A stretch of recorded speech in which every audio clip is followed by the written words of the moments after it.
Welcome to episode 545 of Salsidoparanormal, and tonight I am sharing true paranormal stories on the web. As always, you can find all episodes of the show, along with links to all social media and other ways to contact me, at the podcast page, and that is salsidoparanormal.podbean.com. That's SALSIDO paranormal.podbean.com. I think I said that right. Anyway, always happy to hear from you all, whether you have questions or comments or topic suggestions or stories of paranormal experiences, whether they're your own or from others that you trust. Happy to either read those or have you join me on the show to talk about them. Thank you all for listening, whether you are here for the live streams on Discord or on the podcast or YouTube feeds, or if you listen on the Troubled Minds Radio Network, KUAP Digital Broadcasting. There you can hear replays of 2 episodes of the show every night at 6 p.m. Pacific, 9 p.m. Eastern, right before Troubled Minds Radio comes on. As always, I want to thank Michael Strange, host of Troubled Minds Radio, as well as Liam Martin, host of the Exiled Minds podcast, for producing these shows and putting them up on the station as you hear them with all the music at the beginning and end of every episode. If you'd like to support the show, there are some different ways to do that. You can always share the show with others and rate and review it on your favorite podcast platforms. You can find books I've written, paranormal fiction and nonfiction, over on Amazon. You can also sign up for the Patreon page and find one extra True Paranormal Stories from the Web episode every month over there for anyone who signs up for any of the paid tier levels there. Or you can just send one-time donations through PayPal.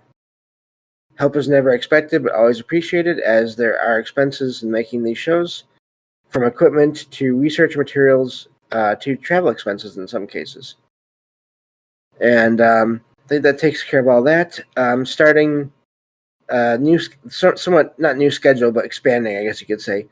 Doing recording 3 shows per night every Friday and Saturday in the Discord server, and then putting those out over the course of the next week, Monday through Saturday, one every day, and that's the plan for as much as I can do that. There may be some weeks where it only ends up being 4 episodes, but I'd like to do this as much as I can, really, without working on this 7 days a week. But yeah, so that's the plan for that, and starting up on another series again, but I'll talk more about that in the next couple episodes here. So I think that covers everything, and I can get on to the stories here. So let me get to the file, and okay, here we go. So this first one says, I was in my living room earlier tonight, sitting on my couch. I was on a video call with my girlfriend on my phone. There was a loud noise from the kitchen, sounding like something heavy falling from either the counter or the table. I got up and checked, but nothing was out of place there, or anywhere else in the house either. I know because I checked. This isn't the only strange thing to happen in my home. Lately, there have been flickering lights in the kitchen, bathroom, and bedroom, sometimes appearing to follow me from one room to the next. So tonight, I spoke out loud to whoever else was around and told them that they were not allowed to use my energy. Use any energy from me or my dogs. Should I take further action, or would this just anger whoever or whatever is there? And that's the end of that one. Of course, I don't have any answers for sure. I don't blame the writer there for sort of stating the rules, I guess you could call them. The lights following them, that to me rules out any kind of simple electrical issues. unless it's now the only other option with that. And I wonder how often this happens. I never thought about this until just now, because of course there is the whole streetlight interference thing. But I wonder how often people can affect the lights in their own home. Now, I'm not saying that explains away the loud sound that they heard, but I'm wondering if they could be unaware, unconsciously, basically not aware that they are affecting the lights in their own home. I've heard of that with people in all the different podcasts I listened to over the years who will do that and also affect their own electronics, either temporarily or permanently just shut them down.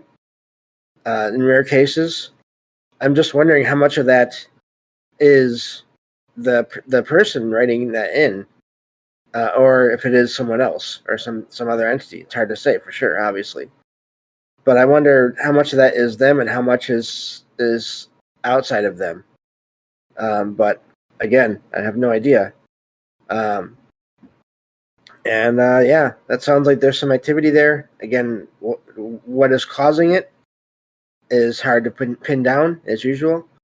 But the lights, that's it's amazing how that pops up in popular culture, because of course now it's not the same thing, but the first thing that comes to mind for that is Stranger Things. The lights being used as a device in the plot there, but I won't go any deeper into that, just for anyone, in case anyone hasn't seen that show at this point. But yeah, so I think that's all I have on as far as comments on that one. So I guess I'll move on to the next one. And let me see here. Okay, so moving on. This next one says, I live in the northwest of England. At first, I hesitated to share this story, as it defies scientific and logical explanation. While walking home after a midday shopping trip, I encountered a typical family of three, a man, woman, and child, approaching. I courteously moved aside to let them pass, but felt something strange. The family had a foreign accent and appeared to be European, possibly Ukrainian refugees, although they had a Germanic look. As I was contemplating their identity, I looked back a second time, only to find that the family had vanished within seconds of passing by, which seemed impossible given the short time frame. Unsettled and feeling as if someone was watching, I immediately ran home, struggling to mentally process this inexplicable event. And that's where that one ends. It's the vanishing people thing. That's always a amazing one. I wonder if they were still there. Again, I wonder if it was some kind of a time anomaly where it was starting out as the writer there was approaching this family, and it sort of wound up, got to its maybe most extreme when they were near each other. But then as they separated, it started to sort of correct itself or fade or whatever. And so the writer there could not see them, but somehow they were still sensing the writer there, maybe looking back at them, maybe even having that same sense of there's someone watching, but we don't see them. I wonder if if that happened as well. But plenty of accounts over the years through just even this show and others as well of people just vanishing and out of nowhere, and people seeming like they're maybe not from the area, and so it's slightly odd that they're there, or people that appear to be from the area but from just a completely other time. Again, plenty of those accounts are out there. So yeah, that's. I wonder about the if that happens often in the area. I'd be wanting to find out from everyone in the area if anyone had ever had any other weird experiences on that street. But of course, that's me.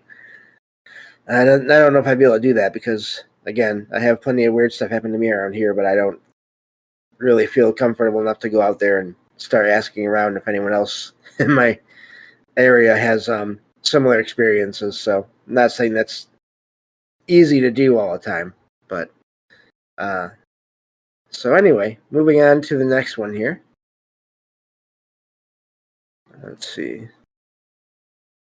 Let me find my spot again. Okay. This one says, I have always been skeptical about paranormal experiences, despite hearing stories from others. However, last night, while performing my regular nightly routine with my girlfriend, I had an encounter that challenged my beliefs. After turning off the light by the front door, the house was pitch black.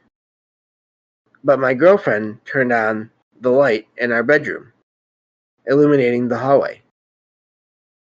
As I walked down the hall, I saw my girlfriend walking ahead of me and turning into the bathroom, switching off the light. Anticipating a jump scare, I quickly entered the bathroom to scare her first, but she wasn't there. Instead, I heard a noise from our room and saw my girlfriend emerging from the closet. Guess it must be a walk-in closet. I was utterly confused. I then realized that when I initially turned off the light, the house was in complete darkness,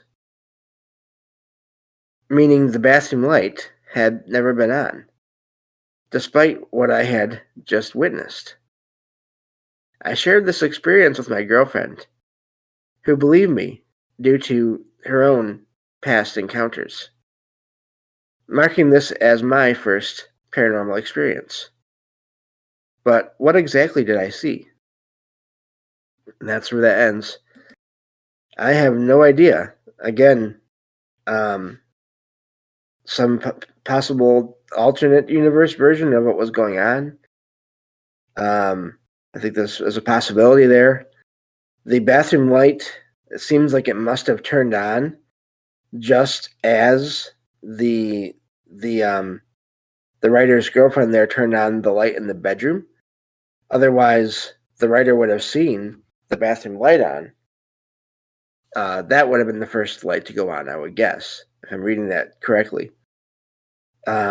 So that's an odd thing, the timing there. And then, of course, seeing the girlfriend go into the bathroom and turn off the light, that doesn't make a lot of sense unless it is something similar to what the writer thought there, but still some kind of alternate version. Excuse me, don't know why my stomach is grumbling when I just ate, but oh well. But yeah, so that is an odd one. The imitation of the girlfriend. Again, sometimes I do think. I mean, not to say that there can't be doppelgangers and things like that, mimics, but also I wonder how often it's sort of just other time or parallel alternate universe anomalies where they sort of just merge for a minute and then unmerge, or however that works. So, but also the fact that the writer there thought that what they thought was their girlfriend was going to frighten them. That is also something I've seen involved in different paranormal encounters over the years, where people are either playing a game like hide and seek if they're kids, or they think that their significant other is trying to frighten them, or they're trying to do the same to their significant other, or whoever else is around. And then it turns out there's some kind of paranormal thing going on there at the same time.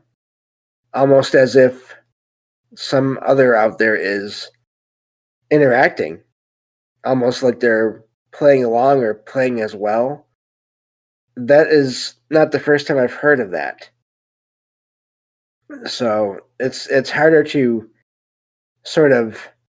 It's not something like a classification of a type of encounter you can just go to. You can just search online really easily. But when you look at or listen to enough encounters of that people have had, that does show up here and there. So, but yeah, I don't know what happened with that one for sure. So, thank you all for being here. I see you all there listening there in the audience, and it's good to be back to doing these shows again. And hopefully I sound okay. And yeah, so let me get on to the next one here. Probably can get another one or two done before we have to stop for this episode. The next one says, let me see here. Let me scroll down so I can get the whole thing in the frame. There we go. This one says, my husband's sunglasses went missing last year. And despite multiple searches throughout the house, including drawers, the wardrobe, and even the car, they were nowhere to be found. My husband thought he might have left them at his parents' house and planned to check during his next visit. Weeks passed without any sign of the sunglasses. On the morning of an upcoming event, I was putting away laundry in our bedroom while my husband was getting dressed. I mentioned how it was a shame he didn't have his sunglasses. As I opened the drawer to put away clothes, I was shocked to find his missing sunglasses sitting on top of the clothes. This was the same drawer that had been opened at least once a day for months, emptied during previous searches, and had been opened just 10 minutes prior without any sign of the sunglasses. The sudden reappearance of the sunglasses after months of being missing has left me utterly baffled. I am very interested in the paranormal and have participated in ghost hunting investigations in the past, but this is the only unusual occurrence I have experienced in my home. My husband, who is slightly skeptical about the paranormal, was also in disbelief. Has anyone else had similar experiences? And could this be a kind of poltergeist activity? And that's where that one ends. Does sound somewhat like a poltergeist, although more intentional in a way, but maybe I'm reading too much into that. The way it sort of just, let me see here, looking at this, let me see here. Looks like there was a problem, but I'm just gotta click on a couple things here to get this out of the way. Let's see. There we go. All right. Looking at the rest of this here. Hopefully this doesn't mean that I lost anything. But anyway, going back to the story, not the story about that. So yeah, the sunglasses just appearing. Also, after the writer there was mentioning it, I wonder, I don't know, if some other force borrowed them, or if they found them somewhere else and brought them there. It is really the timing on that. And then, of course, finding them right where they had just been looking earlier. Sorry about that interruption there. But where they had just been looking earlier while putting away clothes. That is amazing. That to me rules out that they were just there before. So somehow they materialized in that drawer in the space of like 10 minutes before the writer opened it again. So who did that? What did that? I have no idea. But to their first question, that is not uncommon. Usually It's more than one item, though, from what I've heard in a lot of cases. If items go missing, a lot of cases it seems like it's more than one item. It's sort of a common theme in a place. But also not every situation either. There are some cases where just one thing does go missing and then either never comes back or it does at some point come back. And again, it's impossible to know how or why that is happening. I think in some cases, other entities, whether it's spirits or whoever else, they do get interested in things.